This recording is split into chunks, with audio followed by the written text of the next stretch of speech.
எல்லோரும் இன்புற்றிருக்க நினைப்பதுவே அல்லாமல் வேறொன்றறியே பராபரமே. விநாயகனே வெப்பினையை வேறறுக்க வல்லான், விநாயகனே வேட்டை தணிவிப்பான், விநாயகனே விண்ணிற்கும் மண்ணிற்கும் நாதனுமாம், தன்மையினால் கண்ணீர் பணிவில் கனிந்து.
अश्वध्वजाय विद्महे धनुर्हस्ताय धीमहि तन्नो शुक्रः प्रचोदयात्।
விகாகே தீர்த்த பகுளாம் சீதளாம் குரு சந்ததிம். ஸ்ரீ வேதாந்த தேசிகன் ஒரு அழகான கருத்தை தயாசதகத்தில் வெளியிடுகிறார். திருவேங்கடமுடையானுடைய தயைக்காக 100 ஸ்லோகங்கள் பாடினார். அந்த தொகுப்பு தான் தயாசதகம்னு பெயரிடப்பட்டுள்ளது.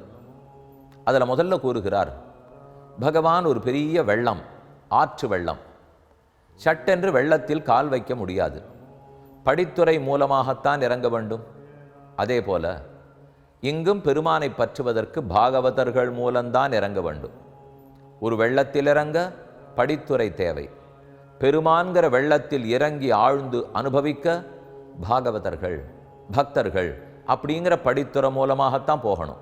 விகாகே தீர்த்த பகுளாம் சீதளாம் குரு சந்ததி. குரு சந்ததி ஆச்சாரிய பரம்பரை. அவர்கள் மூலமாகத்தான் நாம் பகவானிடத்தில் பற்றவே முடியும், இறங்கவே முடியும். அப்போ என்ன வரிசை?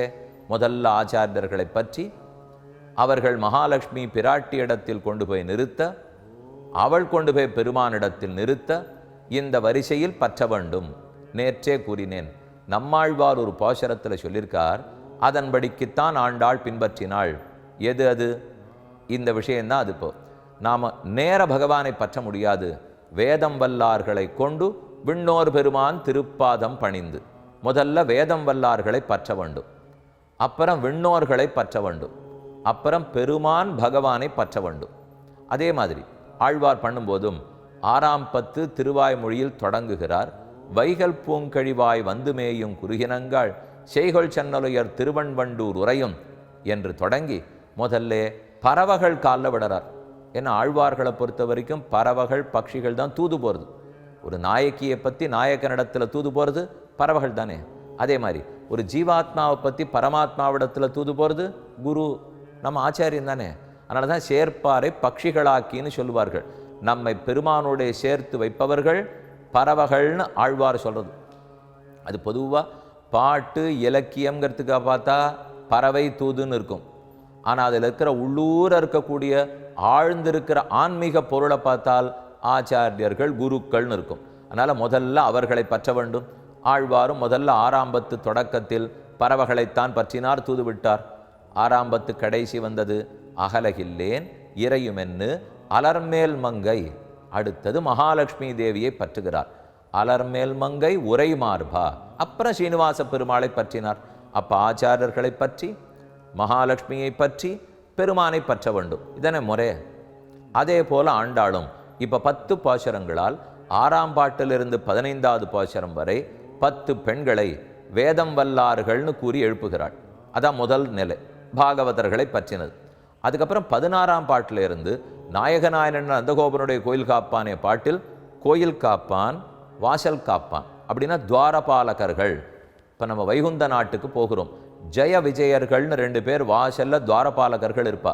நீங்கள் எந்த கோவிலுக்கு போனாலும் முன்னாடி பெருமாள் சன்னிதானத்துக்கு போகிறதுக்கு முன்னாடி ஜெயன் விஜயன் அப்படின்னு 2 பேர் நிற்கிறா பாருங்க. அவர்களைத்தான் 16ஆம் பாட்டாலே பற்றினார், விண்ணோர்னு வச்சுங்கோ. அதுக்கப்புறம் 17ஆம் பாட்டு நந்தகோபாலன், யசோதை, பலராமன் இவர்கள்லாமும் விண்ணோர். 18ஆம் பாட்டு அதுதான் நப்பின்ன பிராட்டி எழுப்பினது. அப்போ மகாலட்சுமிக்கு பிரதிநிதியாக எழுப்பி விட்டாள். 21ஆம் பாட்டிலிருந்து நேர கண்ணனை எழுப்புகிறாள். அப்போ இந்த 6ஆம் பாட்டிலேருந்து 15வது பாட்டு வரை வேதம் வல்லார்கள்ங்கிற பக்தர்கள், 16ஆம் பாட்டிலேருந்து 20ஆம் பாட்டு வரை விண்ணோர்கள், 21ஆம் பாட்டிலிருந்து நேரே கண்ணனை எழுப்புகிறாள். ஆழ்வார் எவ்வழி காட்டினாரோ ஆண்டாள் அதே வழியில் தான் தற்போது நடக்கிறாள். இதுதான் இந்த திருப்பாவைக்கே உண்டான ஆச்சரியமான அனுபவம். நாமும் பாதை மாற வேண்டாம். நேர பெருமானை அண்டுவது எளிதல்ல. அப்போ பக்தர்கள் மூலமாகத்தான் அண்டியாக வேண்டும். நமக்குன்னு ஒரு குரு கிடைப்பார். அவசியம் ஒவ்வொருத்தருக்கும் ஒரு குடும்பம்னு இருந்தால் குடும்பத்துக்கு வைத்தியர் இருக்கார், குடும்பம்னு இருந்தால் மின்சாரம் பழுதுபட்டுத்துனா நம்ம வீட்டுக்குன்னு பார்க்கறதுக்கு இருக்கார், இல்லை ஏதோ தண்ணீர்லாம் ஒழுங்காக வரல குழாயெல்லாம் பார்க்கறதுக்கு ஒருத்தர் இருக்கார். எதுக்கும் நம்ம குடும்பத்துக்குன்னு ஒருத்தர் வச்சுருக்கோம். ஒன்று சரியில்லைன்னா ஒன்றை கூப்பிடுவோம் இல்லையா? இப்போ அதை போல் நம்ம குடும்பத்துக்கு குரு யார், ஆச்சாரியன் யாருனால் மேலும் கீழும் பார்த்தால் பலருக்கு தெரிந்திருக்கலாம், சிலருக்கு தெரியாமல் இருக்கலாம்.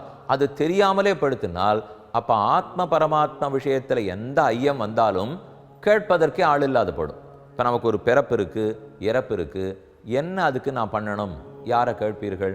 அதுக்கு வீட்டு குடும்பத்துக்கு வாத்தியார் சுவாமின்னு ஒருத்தர் இருப்பாரோ இல்லையோ, அவர் முதல்ல இருக்கணும். அந்த ப்ரகஸ்பதி வாத்தியார் சுவாமி இருந்தால்தான் இது இத்தனை அவரிடத்துல கேட்டு தெளிவடைஞ்சிக்க முடியும். இனிமே வீட்டுக்கு வாத்தியார், வீட்டுக்கு வைத்தியர், வீட்டுக்கு மின்சாரக்காரர், வீட்டுக்கு கொழாக்காரர் அப்படின்னு இருக்கா மாதிரி இதெல்லாம் சின்ன சின்ன சமாச்சாரம். இல்லாட்டாக்குள்ள ஒன்றும் ஆயிடாது. ஆனால் ஆத்மா மோட்சம் போகிறதுக்கு வழி சொல்லக்கூடிய ஆச்சாரியன் இல்லைனால் அப்போ எதுவுமே சாதிக்க முடியாதே. ஆனால் அவரை பற்றி கொள்ள வேண்டும். அப்படி பற்றுவது தான் இந்த பாசுரங்கள் எல்லாமே. நல்ல நேர பெருமானை அடைய முடியாது, மூலமாகத்தான் அடைய வேண்டும். இந்த தெளிவைத்தான் நம்மாழ்வாரும் கொடுத்தார். அதே தெளிவு தான் ஆண்டாளும் கூறுகிறாள். இப்போ நாம் பார்க்க வேண்டியது திருப்பாவையில் 7வது பாசுரம். இதுவும் ஒரு பாகவத பெண்ணை எழுப்பும் பாசுரம். கீசு கீசென்னெங்கும் ஆனைச்சாத்தன் கலந்து பேசின பேச்சரவம் கேட்டிலையோ பெய்ப்பெண்ணே, காசும் பிறப்பும் கலகலப்ப கைபேர்த்து வாசன் அருங்குழலாய்ச்சியர் மத்தினால் ஓசப்படுத்த தையரவம் கேட்டிலையோ நாயகப் பெண் பிள்ளாய் நாராயணன் மூர்த்தி கேசவனை பாடவும் நீ கேட்டே கிடத்தியோ தேசமுடையாய் திற ஏலோர் எம்பாவாய். நல்ல தேஜஸ் ஒளி படைத்தவள் உள்ளே படுத்திருக்கிறாள். ஒளியோடு இருக்கிறவா முதல்ல எழுந்திருந்து வர வேண்டாமா? அவர்கள் தானே தலைமை பொறுப்பேற்று போக வேண்டும். இன்னைக்கு எங்கேயுமே பொறுப்பேற்றுறதுக்கு ஆளே இல்லை. நீர் வேணா எடுத்துக்கும், பொறுப்பெடுத்துக்கும், என்னால் ஆனால் உதவி பண்ணுறேன். இல்லை இதை நீரே எடுத்துன்னு செய்யலாம் என்னால். அதெல்லாம் வேண்டாம் சுவாமி, வீட்டு வேலையை தாண்டி இதுக்கெல்லாம் எங்களால் போக முடியுமா? இதை பார்க்கணும், அதை பார்க்கணும், அதை பார்க்கணும், உடம்பு வேற சரியில்லை, இவா வேற வரணுங்கிறா, நான் வேற போவே இல்லை 4 மாசமா, ஏதோ காரணம் சொல்லி தட்டி கடிச்சுட்றா பாருங்க.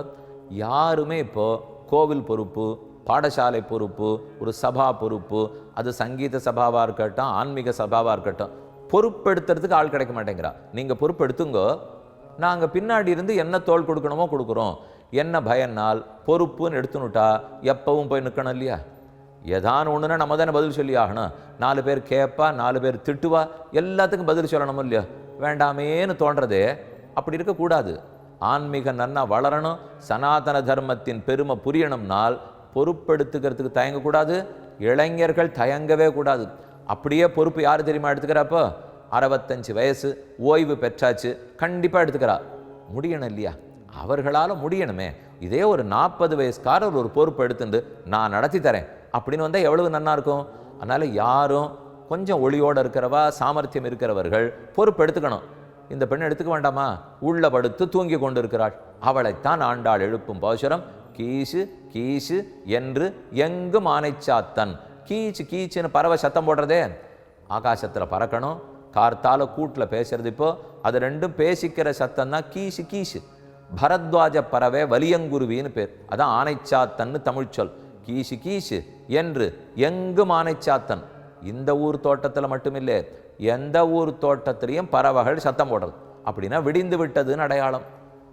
நீங்கள் கேட்கலாம், கோழி கூவணுமே, கார்த்தால் 5 மணிக்கு தானே கூவும்னால், இப்போல்லாம் பல சேரமையும் கோழுவது. அது ஒன்றும் 5 மணிக்கு தான் கூவுறதுன்னு இல்லை. ஏன் இல்லை, அது கூவித்தானே எழுந்திருக்கிறது வழக்கம்னால்.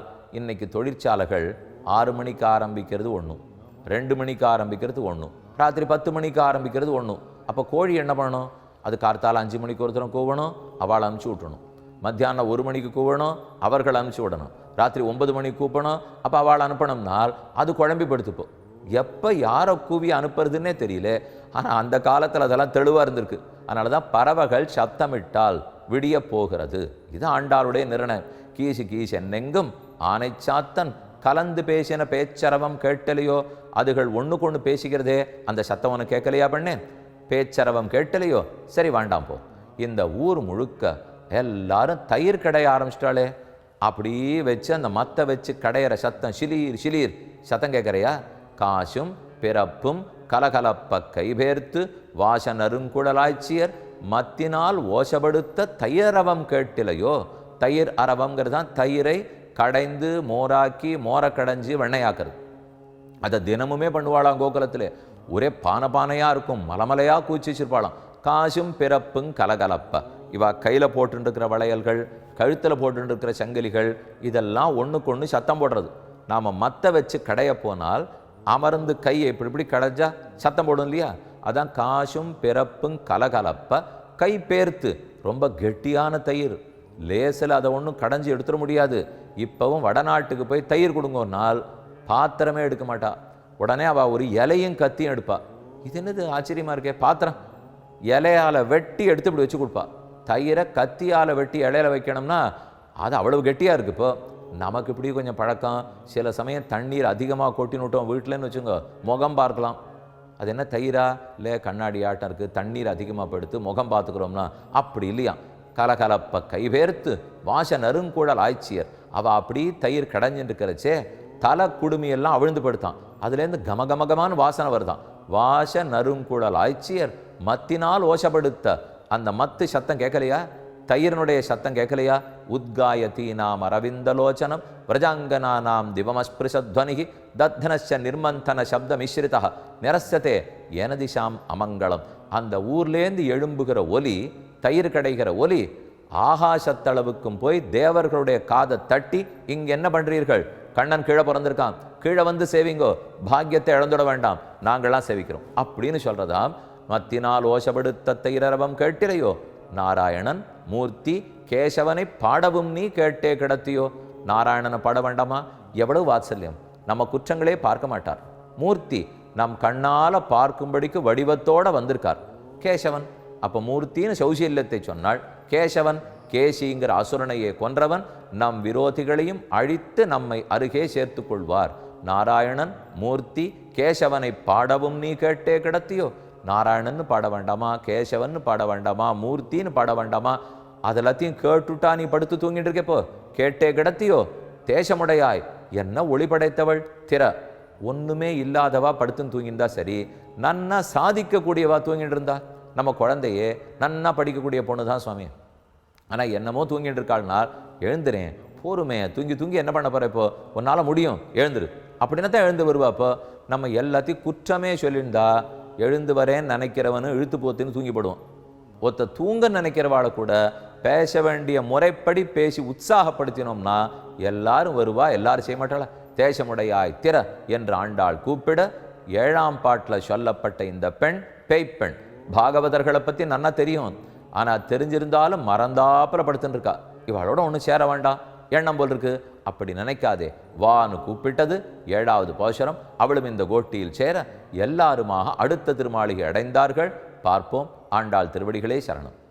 டிசம்பர் மாதம் 22, 23, 24 ஆகிய தேதிகளில் கடலூரில் உள்ள சுப்பராயலூர் ரெட்டியார் கல்யாண மண்டபத்தில் மாலை 6:30 மணிக்கு அடியனுடைய உபன்யாசம் 108 திவ்யதேச மகாத்மியம். கடலூர் வாழ் பக்தர்கள் அவசியம் கலந்து கொண்டு சிறப்பிக்க வேண்டுகிறேன்.